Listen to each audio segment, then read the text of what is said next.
Hello everyone, कैसे हो आप सब। आई होप आप सब अच्छे होंगे। तो स्वागत है आपका एक और नए वीडियो में। It's me Himanshu and welcome to the Him classes. तो आज जो मैं आपके लिए टॉपिक लेकर के आया हूँ वो है व्हीटस्टोन सेतु, जो प्रीवियस ईयर्स में कई बार आया है और आपके जो आने वाले बोर्ड एग्जाम्स हैं जिनके में ज्यादा टाइम नहीं बचा है उसके लिए बहुत इंपॉर्टेंट टॉपिक है। तो चलिए शुरू करते हैं।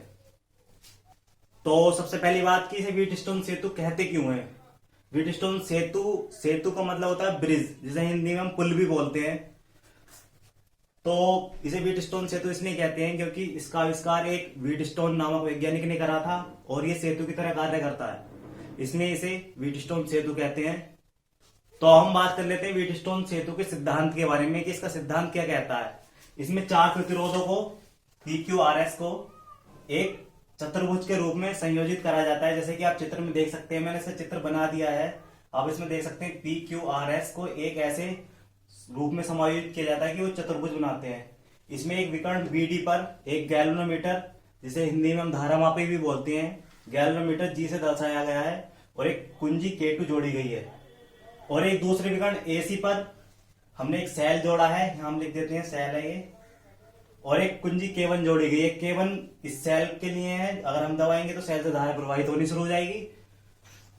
इसका सिद्धांत ये कहता है कि जब गैल्वेनोमीटर शून्य विक्षेप स्थिति में होता है तो इसकी दो संलग्न भुजाओं के प्रतिरोधों का अनुपात किन्हीं दूसरी संलग्न भुजाओं के प्रतिरोधों के अनुपात के बराबर होता है। यानी कि हम कह सकते हैं दो संलग्न भुजाएं यानी P और Q, यानी कि P/Q, और दूसरे संलग्न भुजाओं का अनुपात यानी ये दोनों संलग्न भुजाएं हो गई AD और DC, इनका अनुपात R/S। ये इसका सिद्धांत है। जो व्हीटस्टोन सेतु का सिद्धांत की बात कर रहे थे हम, वो इसका सिद्धांत यही है, P/Q बराबर R/S। यही व्हीटस्टोन सेतु का सिद्धांत है। मैं दोबारा बता देता हूं, किन्हीं दो संलग्न भुजाओं के प्रतिरोधों का अनुपात दूसरी संलग्न भुजाओं के प्रतिरोधों के अनुपात के बराबर होता है। यही व्हीटस्टोन सेतु का सिद्धांत है और व्हीटस्टोन ने यही बताया था। यही व्हीटस्टोन सेतु का सिद्धांत है और इसे ही संतुलन की अवस्था भी कहा जाता है। यहां हम लिख देंगे संतुलन की अवस्था। ठीक है, अब हम इसकी प्रूफ की बात करेंगे। अब इसका प्रूफ भी आ सकता है, अगर पूरा करने के लिए आए तो आप पूरा करिएगा, वरना सिद्धांत की बात आए तो बस जो मैंने आपको थ्योरी बताई है वो आप वीडियो बैक करके उसे अपनी नोटबुक में लिख लेना। ज्यादा कुछ खास नहीं है इसमें, बस इतना सही है इसके सिद्धांत में। और अगर प्रूफ की बात आती है तो हम प्रूफ भी कराएंगे, आप उसे देखिए। प्रूफ के लिए मैं ऊपर लिख रहा हूं, बाकी आप इसे लिखने के बाद प्रूफ आएगा। ये मैं यहाँ पार्ट बना दे रहा हूं इसका, क्योंकि नीचे स्पेस कम आएगा। प्रूफ में यहाँ कर दे रहा हूं, ठीक है।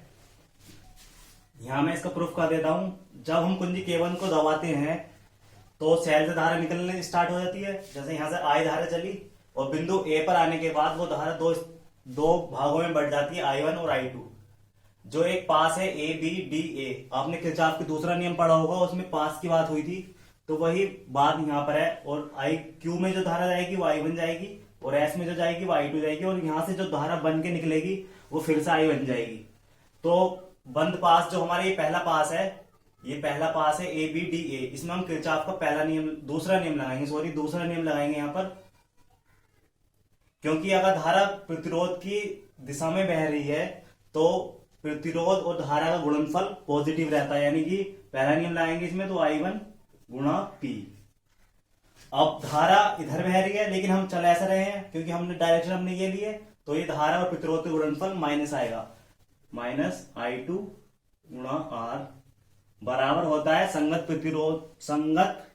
वैद्युत वाहक बलों का योग। लेकिन यहां तो कोई वैद्युत वाहक बल लगा हुआ ही नहीं है, इसलिए बराबर 0। ठीक है, तो यहां से I1 P बराबर आ जाएगा I2 R। ठीक है, इक्वेशन 1। अब हम दूसरा पास जो है BCDB, बंद पास, यहां लिख देते हैं बंद पास BCDB में किरचॉफ का द्वितीय नियम लगाने पर, किरचॉफ का सेकंड रूल लगाने पर। ठीक है, आप लिख लेना, मैं शॉर्ट में लिख देता हूं। अगर हम इसमें लगाएंगे तो हम ऐसा पे चल रहे हैं, ठीक है। तो I1 और Q का मल्टीपल जो आएगी वो पॉजिटिव आएगी, लेकिन अब हम ऐसे करके चले, धारा इधर बह रही है लेकिन हम चले ऐसे करके हैं, तो I2 और S का गुणनफल माइनस आएगा, S बराबर, और कोई वैद्युत वाहक बल लगा हुआ ही नहीं इस पास में, तो बराबर 0। ठीक है, यहां तक कोई प्रॉब्लम है तो आप कमेंट करके बताना, मैं आपको डाउट के ऊपर वीडियो बना दूंगा। और यहां से हम दूसरी इक्वेशन आ जाएगी I1Q बराबर I2S। ठीक है, ये दूसरी इक्वेशन हो गई, इसे मैं रफ कर देता हूं।